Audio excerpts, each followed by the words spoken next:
So I'm Paula Bechtold, and I'm with the League of Women Voters for Coos County. And tonight we have on the video Coquille School Superintendent Wayne Gallagher, who is going to answer some questions that we have for the voters about the ballot measure that is being proposed.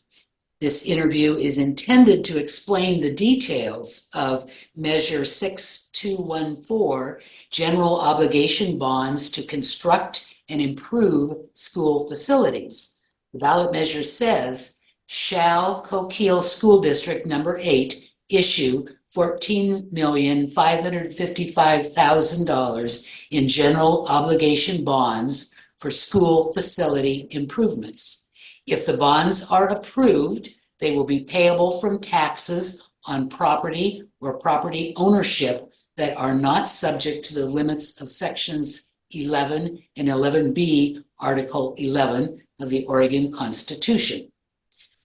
To answer these questions and to tell us about the ballot measure and why it is being proposed is the Coquille School Superintendent, Wayne Gallagher. Good afternoon, Wayne. Good afternoon, Paula. Thank you for having me on. And if it's all right with you, we're just going to launch into the questions.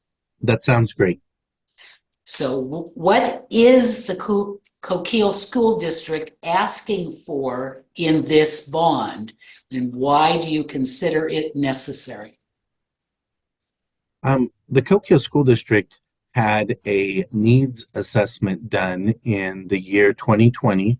They hired the brick engineering firm out of Portland, Oregon, came down and did a needs assessment in our district for all of our buildings. And altogether, they came up with a list of needs that totaled over $61 million, that improvements that needed to be made within the district. And the Coquille School Board has narrowed that down and really targeted some very strategic needs in the area of safety and infrastructure to make sure that our aging buildings will be able to continue to meet the needs of students and staff that are in them daily. How much will this cost taxpayers, and who will have to pay? The estimate is $1.41 per thousand. But it's extremely important that voters understand the difference between real market value and tax assessed value. Those are two very different numbers. The real market value fluctuates with the rising costs of homes. The tax assessed value in the state of Oregon can only increase by 3% per year. That tax assessed value is what a homeowner would need to multiply by $1.41 and then divide that number by 1,000, and that would be what the yearly increase would be for a homeowner's taxes. What specific projects would be funded? The specific projects, the Coquille School District has 5 schools that we operate in our district, and they've really narrowed down the funding would go towards our 3 oldest schools. One of those schools is Coquille Junior Senior High School. That school started construction in 1948. Lincoln School of Early Learning, that school was completed construction in 1962. And then Coquille Valley Elementary School, or some of the Coquille residents will call it Coquille Junior High. That school was finished in 1972. So those 3 schools are the targeted schools that will receive improvements based with bond dollars. At Lincoln School of Early Learning, the plan is to replace and upgrade the HVAC system, replace and update electrical distribution, add a secure vestibule entrance, and a different reception and intercom system for that building. We want to add a fire alarm system and fire sprinklers, and we want to upgrade the plumbing and piping fixtures throughout. And Lincoln School is our one building that is not ADA compliant, and we want to add an elevator in that school so that it can be compliant.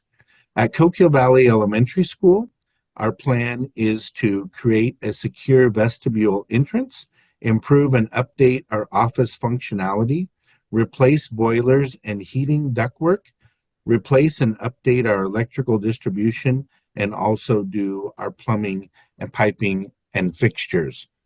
And then the bulk of the money of the bond will really be spent at Coquille Junior Senior High School.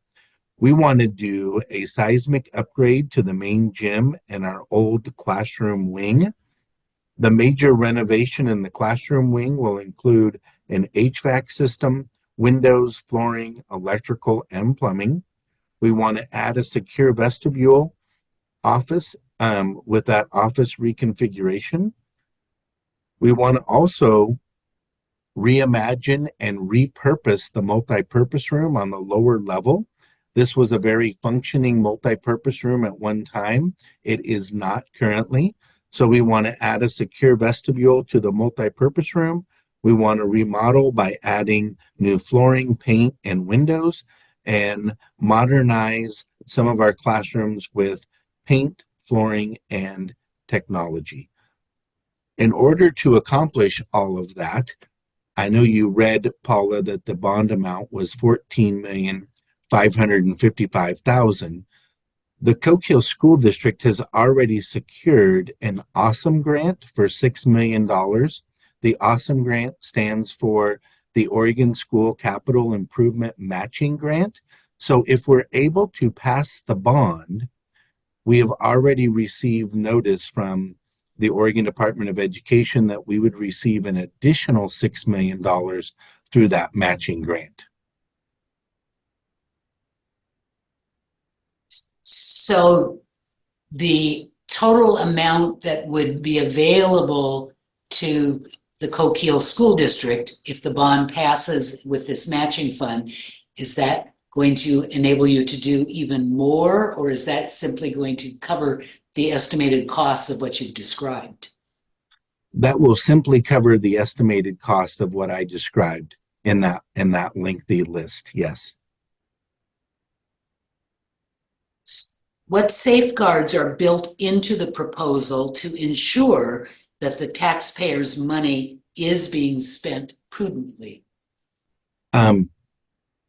We have as part of a school district, we have a elected school board that definitely will be watching over our budget as we're moving through. The board also plans to have a oversight committee watching and making some decisions as we go within the bond.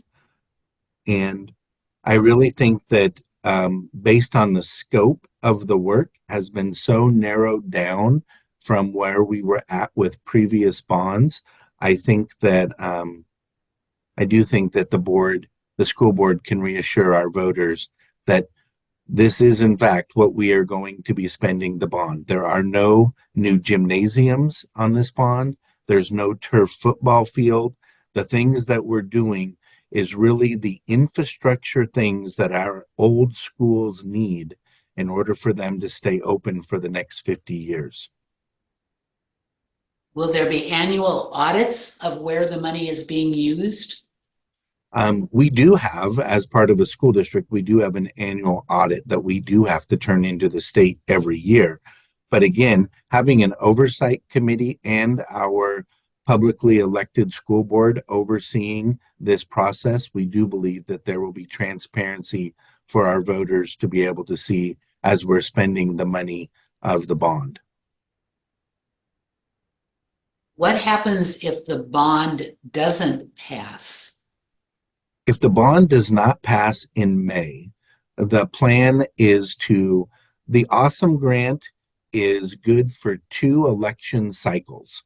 So we have the $6 million available to us in May, and that same $6 million would be available for us in November.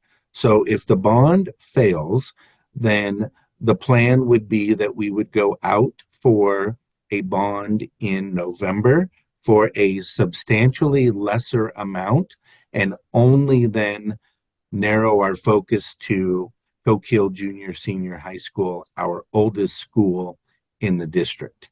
But for a school district the size of Coquille to not access that $6 million of free money from Salem would be such a tremendous loss for us. And is there anything else that you would like the voters to know before they before they fill out their ballots on why they should vote yes for this measure? Again, I would just like to reiterate that the Coquille School Board has really learned from our voters. We tried to pass a bond in May of 2021 and also in November of 2021, 3 years ago. And our board really listened to the voters and really truly narrowed down the scope of the bond and really truly looking at those infrastructure and safety things that need to be done in our buildings so our buildings truly can meet our mission of educating our students safely and providing learning environments that match learning environments that are happening in other districts. We want our students in Coquille to have the same educational opportunities as students anywhere in the state of Oregon. Thank you very much. Unless there's anything else you want to add, this would conclude the interview. That's all I have, Paula. Thank you so much.